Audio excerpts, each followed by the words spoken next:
Vraiment, merci beaucoup, cher René. Merci pour encore ce rappel historique. Et tout ce qu'on fait, vous l'avez dit, c'est un combat pour les générations à venir que nous faisons. Sinon, nous-mêmes, malheureusement, c'est le piège que beaucoup font. Quand on est encore vivant, on pense que le temps est à notre avantage et que les générations à venir vont copier ce que nous savons. On ne laisse pas de traces. Et ça, c'est une erreur extrêmement grave qui finit par nous rattraper. Et au moment opportun, d'autres viennent pour transformer l'histoire devant le reste du monde. Et aujourd'hui, le travail qu'on est en train de faire, c'est un travail qui va servir aux générations à venir de se rendre compte. Quand vous avez parlé du cas Yassé, ça m'a rappelé beaucoup de choses parce qu'on avait oublié ça aussi, ça a été une très grosse injustice. Et vous l'avez déjà dit, hein. Aujourd'hui, on a dit qu'on n'aura plus peur de mots. En réalité, Houphouët a été un bon président parce qu'il a maintenu la paix. Houphouët a été un bon président parce que il a pu apporter politiquement un certain développement en Côte d'Ivoire avec les moyens qu'il avait. Mais Houphouët a laissé aussi une très grosse plaie à la Côte d'Ivoire. Et vous avez soulevé la question et elle est vraie. Cette plaie-là, c'était d'avoir... Il n'a pas eu le courage de dire ce que Bédié, ce que les Baoulés font aujourd'hui là. C'était de connivence avec Félix Houphouët-Boigny. C'est vrai, la Côte d'Ivoire était unie, il n'y avait pas de guerre, mais Houphouët disait, je préfère l'injustice au désordre. Houphouët a pu maintenir le pays dans la paix, mais il y a eu beaucoup d'injustices. Et aujourd'hui, ce sont ces injustices-là que les gens veulent ériger en règle pour dire. Ce que Houphouët n'a pas eu le courage de dire ou de faire là, c'est ce que les Bédié et les turiféraires du PDCI, si je puis me le permettre, font ressortir aujourd'hui. Et donc, eux peuvent avoir le droit de faire ressortir leur zèle, leur arrogance ethno-nationaliste. Et nous, les autres Ivoiriens, on doit avoir le devoir d'accepter et de nous courber pour dire on est d'accord. C'est maintenant si on va vous montrer aussi qu'il n'y a personne qui est esclave de l'autre en Côte d'Ivoire. Et que la Côte d'Ivoire, là, ce n'est pas un pays à camp. Si chacun doit se figer à sa culture, chacun est le roi et le président de sa culture et de son territoire. Puisque chaque population a un territoire, chaque population a des règles bien définies, chacun est roi chez lui. Et cette culture-là, on va vous enlever ça de gré ou de force dans vos têtes. Mais la première personne qui a instillé cela et encouragé cette injustice s'appelle Félix Houphouët-Boigny. On a dit que quand on va commencer là, on va aller jusqu'au bout parce qu'on va mettre les choses pour que les générations à venir se souviennent de ce qui s'est passé. Nous autres, on a la chance de vivre plusieurs époques de l'histoire de la Côte d'Ivoire. Et donc, il n'y a pas quelqu'un qui va venir nous raconter ce que nous on a vécu et ce dans quoi on a vécu. Et quand tu as sémé l'injustice, l'injustice ne peut produire que la violence et le désordre. Et c'est ce désordre-là qu'on constate au PDCI. Aujourd'hui, est-ce que le président Ouattara n'est pas en train d'attraper les grilleurs d'arachide et de les jeter en prison, dans son propre camp même? Mais Houphouët avait encouragé l'injustice des grilleurs d'arachide. C'est aujourd'hui les enfants des grilleurs d'arachide. Les grilleurs d'arachide à l'époque d'Houphouët, c'était les grands détourneurs de la République. Houphouët disait, il ne faut pas regarder quelqu'un quand il détourne l'argent du pays. Mais aujourd'hui, ce sont les enfants de ces gros détourneurs-là qui veulent venir se foutre de toi, de moi, parce que nous, nos parents n'ont pas eu l'occasion de voler de l'argent. Les biens publics. Ce sont les enfants de ces détourneurs publics-là qui disent, comme Houphouët nous a encouragés, on était dans chambre-salon, quand on fait réunion avec le reste des Ivoiriens dans le salon, Houphouët prenait les Baoulés pour rentrer dans la chambre pour faire notre réunion avec eux. Quand Houphouët n'est plus là, on va sortir pour dire ça aux autres et puis on va leur imposer. On appelle ça simplement de la volonté de puissance. Mais de la manière vous avez confiance en vos idées machiavéliques et macabres, mortifères là. C'est comme ça aussi que nous aussi on a confiance en notre capacité de violence pour enlever ça dans votre corps. Je parle à vous les gens du PDCI, je parle aussi à Laurent Gbagbo le haineux. De la manière on a traité Laurent Gbagbo là, pour vous l'avoir multiplié par, on va mettre ça en puissance 10. Aujourd'hui on a les moyens, aujourd'hui on a les capacités intellectuelles, aujourd'hui on a les capacités militaires et aujourd'hui on a les moyens de n'importe quel ordre pour pouvoir aujourd'hui affronter n'importe quelle adversité. Ce que les gens n'aiment pas vous dire là, moi je vous dis, ça peut ne pas te plaire, mais moi je m'en tape. Parce que moi je ne suis pas là pour te faire plaisir. Mais moi, je suis là pour te dire ce qui est. Quand je te dis qu'aujourd'hui, nous, on a les moyens, c'est ce qu'on a dit au président des jeunes. Si c'est pour aller faire colloque, là, nous, on n'a pas le temps pour ça. On a trop étudié. Ça suffit comme ça. Hey, s'il y a vrai mouvement, là, il faut nous dire, on va t'envoyer des millions. Vous allez frapper sur le terrain. C'est nous, on dit ça. J'ai travaillé, j'ai eu beaucoup de millions. Si je dépense comme je veux. Mais si on dit chaque peuple doit se défendre là, nous, on va mettre tous nos moyens au service de notre peuple pour défendre nos parents. C'est ce que je suis en train de vous dire. Vous voulez qu'on fasse la politique avec la haine. Hier, on était des simples étudiants qui ont été piégés par la guerre de Soroguium. Aujourd'hui, là, on est des millionnaires partout dans le monde. Non, on vous dit ça. Quand on n'a pas eu honte de travailler là, c'est quand on est là, on dit ça aussi en public. Parce qu'on n'a pas honte de notre vie. Et on n'a pas volé l'argent de quelqu'un. Et à un certain moment, quand vous voulez que la politique, ça n'a qu'à être clanisée là, nous, on va mettre tous nos millions à la disposition de nos parents pour lutter contre vous nuit et jour. On va mettre notre capacité intellectuelle en jeu pour montrer qu'on est plus fort que vous et qu'on est plus conscient de l'histoire de la Côte d'Ivoire que vous. C'est pourquoi, depuis un certain temps, vous ne trouvez pas des garçons comme nous sur la toile. Vous entendez beaucoup parler, mais combien donnent un message qui rappelle qu'il y a eu hier, il y a eu aujourd'hui, qu'il y aura demain. Et qu'en vérité, il faut mettre les points sur les i. C'est sur cette plateforme-là, avec des gens bien constitués, dans la tête et sur divers niveaux, on va faire le combat que nous pouvons. Mais tout ce combat que nous menons là, c'est pour la nouvelle génération. C'est pour vous les jeunes gens. C'est pour vous, un jour, qui serez devant les faits et les gens vont vouloir vous tromper.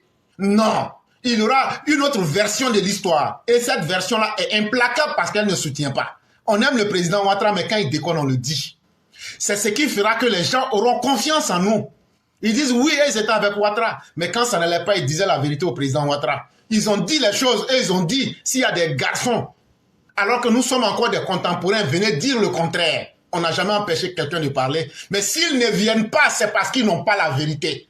S'ils ne viennent pas, j'ai dit la vie du fouet depuis l'âge de 18 ans. Vous ne trouverez pas un garçon qui va venir dire c'est faux, et dans le PDCI et en Côte d'Ivoire. Pourquoi? Parce qu'ils savent que c'est la vraie vérité qu'ils avaient voulu toujours cacher. Quand on parle de Philippe Yassé, aujourd'hui, allez demander aux enfants de Yassé si ce qu'on est en train de dire c'est faux. Allez demander si Fologo qui est du Nord n'a pas été un traître. Si Fologo n'a pas trahi les enfants du Nord pour les vendre au fouet. Allez demander aux enfants de Bala Keïta quelle injustice leur père a subi. Allez demander aux enfants de Djidji Madi quelle injustice ils ont subi. Allez demander aux enfants de Lamine Fadiga quelle injustice ils n'ont pas subi. C'est de cette Côte d'Ivoire-là qu'on veut qu'on ne parle pas. Non, il y a des gens qui sont faits, eux, il faut les martyriser, eux, il faut les sous-humaniser. Mais nous, on vous dit, tous les moyens qu'on a là, je dis bien tous les moyens qu'on a, on les mettra à la disposition de tous ceux qui veulent combattre avec nous. Et le combat dont je parle, prenez-le dans tous les sens. Hein.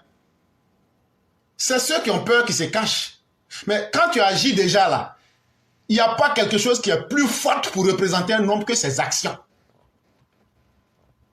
Quand vous dites vous allez brûler Côte d'Ivoire, là, nous on dit à nos employeurs, là, donnez-moi vacances, je m'en vais. Pays là.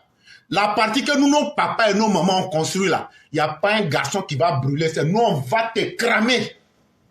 On va te massacrer. Tu brûles ce que ton papa et ta maman ont construit. Mais tu ne brûleras plus ce que les pères et les mères des autres ont fait. C'est ce combat-là que nous on défend. Nous, on n'est pas des milliardaires. Mais on n'a pas volé l'argent de quelqu'un. Mais nous ne sommes pas des malheureux. Nous disons aux Ivoiriens de l'Est, de l'Ouest, du Centre, qui veulent un combat de dignité, qui veulent un combat d'égalité, qui veulent que l'être humain soit respecté pour ce que Dieu a fait de lui sur la terre. Sachez que nous, on va apporter les moyens qu'on peut pour aider. Mais si vous-même, vous ne vous mettez pas à l'œuvre, si vous-même, vous ne vous levez pas, le président Ouattara seul ne peut pas réussir. Le président Ouattara a fait les routes et les ponts.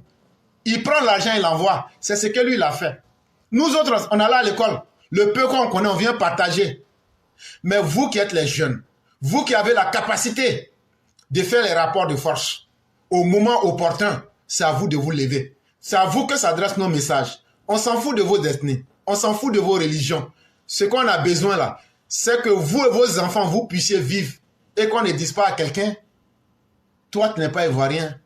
Parce que si tu es ivoirien, ça empêche que moi, j'atteigne mes intérêts. Que chacun soit traité dignement avec ce qu'il mérite. Que les enfants et les arrière-petits-enfants des détourneurs de la République, des grillades d'arachides de la République, ne viennent pas aujourd'hui nous servir de la turpitude comme ce que Thiam est en train de faire aujourd'hui. Comme ce que le PDC est en train de nous servir. C'est de cela que nous vous parlons tous les jours. Nous, on pourra faire ce qu'on peut dans le combat. Mais sachez que pour nous, et comme pour tout être humain, le temps de vie est très limité. Le temps de vie, on ne vit pas éternellement. Mais qui va continuer ce combat demain? Est-ce que vous allez vous ajouter à nous, chers jeunes gens, chers Ivoiriens, pour essayer de mettre fin à l'injustice? On ne pourra pas tout résoudre. Mais faisons ce que nous pouvons pour faciliter la tâche aux générations à venir. C'est ce que nous faisons tous les jours. Et c'est ce que nous allons faire. C'est le choix le plus difficile. Parce que dans ce choix-là, on s'attire beaucoup d'ennemis. Le B52 le dit, il y a beaucoup de coups que nous prenons. Il y a beaucoup de coups que nous prenons. Mais en silence et avec dignité, on l'accepte. Parce qu'on ne peut pas choisir deux voies. Parce que Dieu n'a pas créé un être humain avec deux cœurs. On n'a pas deux cerveaux, on n'a pas deux âmes, on n'a pas deux esprits. Il faut qu'un être humain fasse un choix. Entre la lâcheté et le courage, tu seras obligé de faire un choix. Entre la pauvreté et la richesse, tu seras obligé de faire un choix. Entre le malheur et le bonheur, tu seras obligé de faire un choix. Entre être humain et être inhumain, tu dois faire un choix. La vie, tout est une question de choix. Tu ne peux pas dire que je n'ai pas de choix à faire. Tu ne peux pas dire que je ne prends pas position. Et il faut que tous les Ivoiriens le comprennent. La Côte d'Ivoire a extrêmement souffert. Ce sont aujourd'hui les enfants de ces détourneurs publics qui prennent l'argent qu'ils ont détourné, l'argent de vos parents, de nos parents, après les époques de la colonisation. Ils prennent ça aujourd'hui. Ils sont en collaboration avec les Sorogium, ils sont en collaboration avec des mercenaires. Ils veulent détruire la Côte d'Ivoire parce qu'eux, ils n'aiment pas Alassane Ouattara. Comme si Alassane Ouattara, lui-même, ce n'est pas enfant d'une femme, ce n'est pas enfant de quelqu'un. Mais en réalité, ce n'est pas Alassane Ouattara. Parce qu'il faut dire les choses clairement. C'est vous, les gens du Nord, qui êtes combattus à travers Alassane Ouattara. Et ça n'a pas commencé aujourd'hui. Ce n'est pas moi qui ai initié ce combat de la honte. Ça se passe. Et il faut avoir le courage de dire les mots tels qu'ils nous apparaissent. Et c'est pourquoi j'ai dit à nos parents du Nord, l'acquisition du pouvoir a été un argument qui vous a permis d'avoir du temps, de vous préparer, de vous organiser pour éviter toute autre injustice qui va s'imposer à vous. Parce qu'à la fin de la journée, vous êtes la cible privilégiée de tous les malhonnêtes politiques, de tous les croque-morts politiques. Et ça, pendant trop longtemps, vous avez accepté. Et jusqu'à quand vous allez continuer à accepter? Et quand est-ce que vous allez dire ça ne se fera plus? Aujourd'hui, ça se dirige vers nos parents de l'Ouest, c'est-à-dire nous autres. Est-ce qu'il n'est pas temps qu'on se mette ensemble pour dire non à l'injustice, non à la stigmatisation, non à la catégorisation des Ivoiriens, non à la violence inutile?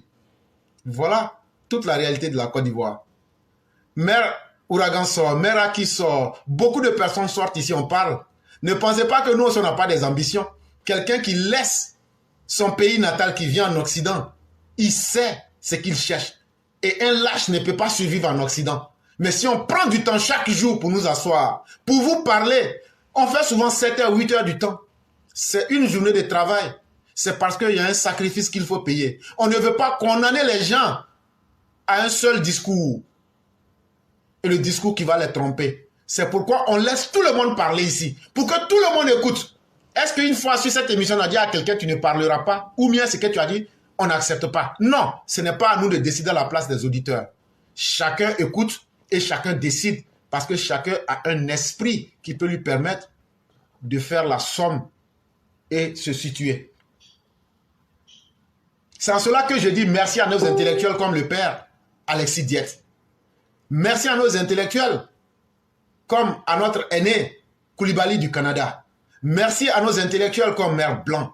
Merci à nos intellectuels comme Mahamoud Bakayoko. Merci à nos gardiens du savoir et de la tradition africaine comme Black Samouraï. Merci à des personnes comme l'aîné Amadou Kiki. Merci à beaucoup de personnes. On ne pourra pas toutes les... Comme à chacun, à chacune des EPV, merci à vous.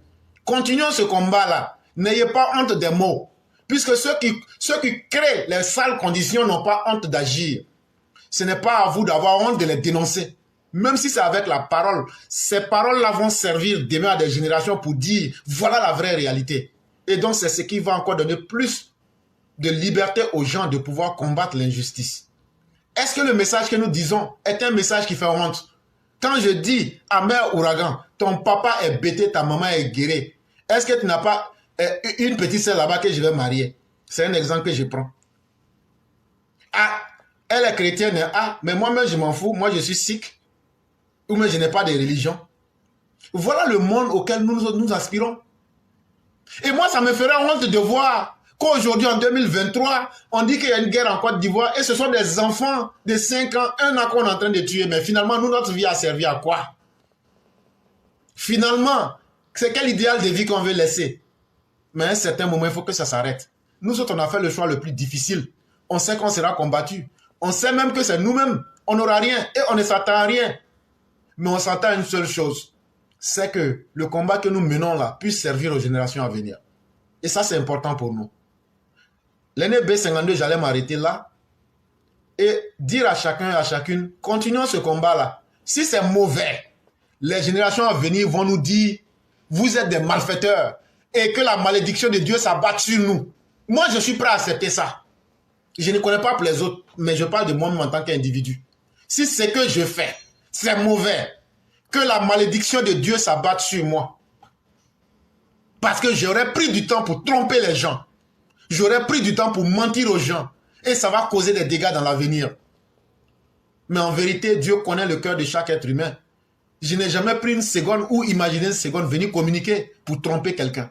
Même ceux que je n'aime pas, parce qu'ils sont dans les mauvaises actions, quand on communique, c'est pour les choquer, leur faire mal, pour qu'ils sachent qu'ils sont dans le mal. Il y a certains qui changent, certains ne changeront pas. Et nous, ça, ce n'est pas notre rôle de faire changer quelqu'un. Mais au moins, on a le courage et la capacité de dire ce que les choses sont. Je dis merci à tous ceux qui nous ont suivis, à tous ceux qui ont mis le cœur. Merci au B52 lui-même, qui est une poche d'histoire très efficace. Cher aîné, merci beaucoup. Si on avait des aînés qui avaient le courage, comme le B52, sortir ici pour venir nous parler de l'aspect historique et politique de la Côte d'Ivoire, ça allait éveiller beaucoup de personnes. Et je vous ai dit, les propos du B52 hier, vous les jeunes, prenez, écoutez. C'est très important. C'est un message là, c'est très codé. Mais c'est très important. C'est un message dense. Ne laissez plus personne. Ne devenez pas le sacrifice des politiciens. Si Alassane Ouattara vous dit de sortir, dites-lui, nous on ne sort pas. Il y a des gens là, eux se sont sacrifiés. Il faut dire à Éclaireur son groupe n'a qu'à sortir, sinon nous on ne sort pas. Et vous qui nous écoutez là, vous les jeunes là, nous on a déjà tout réalisé. Hein? Moi je ne vais pas vous mentir. Hein? Moi je n'ai pas eu besoin de l'argent de quelqu'un. Mais si moi je meurs aujourd'hui là, on ne prévoit jamais l'avenir parce que quand tu n'es plus vivant, tu ne sais pas de quoi demain est fait. Mais au moins quand tu es vivant là, ce que tu as préparé, c'est toi seul qui connais. Mais si nous on décide de mourir là, ça c'est un choix personnel. Nous on a vu le temps d'Oufoué, on a vu le temps de Bédié, on a vu le temps de Guéhi, on a vu le temps de Gbagbo, on a vu le temps de Alassane Ouattara. Et dans une vie, ce n'est pas permis à tout le monde. Toi qui es né en 2000 là, quand on peut venir manipuler, mentir là, si tu t'amuses là, on va couper ta tête. On va t'éventrer. Parce que ce sont les réseaux sociaux qui t'ont mis dans ça, tu es devenu panafricain. Toi, tu peux être plus panafricain que nous qui avons connu toutes ces époques-là, en bien comme en mal. Tu peux être plus panafricain que nous qui venons dire des choses que tu ne sais pas. Parce que tu ne te formes pas. Parce que tu ne t'informes pas. Parce que tu es sous-éduqué. C'est Facebook qui est devenu ton université. Et tu prends ce que des idiots répètent pour venir les répéter. Quand on te demande où donne la source, donne l'information, est-ce qu'elle est fiable? Tu dis je vais et je reviens et tu ne reviens jamais. Continuez. Demain, quand des politiciens croque-morts vont vous blaguer pour vous mettre dans les rues, on va vous abattre comme des chiens. Et puis on va passer à autre chose. Parce qu'on a besoin d'engrais naturels. Et vous allez servir d'engrais. Et les efforts que vos parents ont faits pour vous mettre sur la terre là, seront réduits à néant. Je dis merci à ceux qui veulent sauver leur âme. Parce que nous sommes maintenant en face de l'arc de Noé. C'est ceux qui voulaient être sauvés qui se sont fait sauver eux-mêmes. Ceux qui veulent qu'ils écoutent, ceux qui veulent qu'ils n'écoutent pas. En 2025 là, ça sera ce que La voie que vous allez nous montrer là, nous on va multiplier ça par 10 pour vous donner. Si c'est la voie de la paix, vous voulez, on aura tous la paix parce qu'on va tous imposer les conditions de la paix. Mais si c'est la voie de la violence, sachez que nous on a déjà pris toutes nos dispositions pour vous donner plus que ce que vous n'espérez. Si c'est sur la voie du tribalisme, des discours de poubelle, sachez que nous-mêmes là, on va prendre chambre salon dans la poubelle là, et puis on va rester dedans. Et puis on va manger ce qui est dans la poubelle là avec vous. Et donc on attend seulement. Et donc Dieu merci, plus personne n'a peur de son ami. C'est maintenant que les choses vont arriver à leur fin. On va s'arrêter là. On va permettre au B52 de nous faire la conclusion. Et je dis merci à tous ceux qui nous ont suivis, à tous ceux qui continuent de faire confiance en ce que nous disons, mais de toujours chercher, s'il y a mieux que ce que nous disons, de toujours chercher à s'éduquer. Parce que c'est la meilleure arme pour être indépendant. C'est la meilleure arme pour ne pas dépendre des autres. Quand tu éclaires ton esprit, tu ne dépends de personne.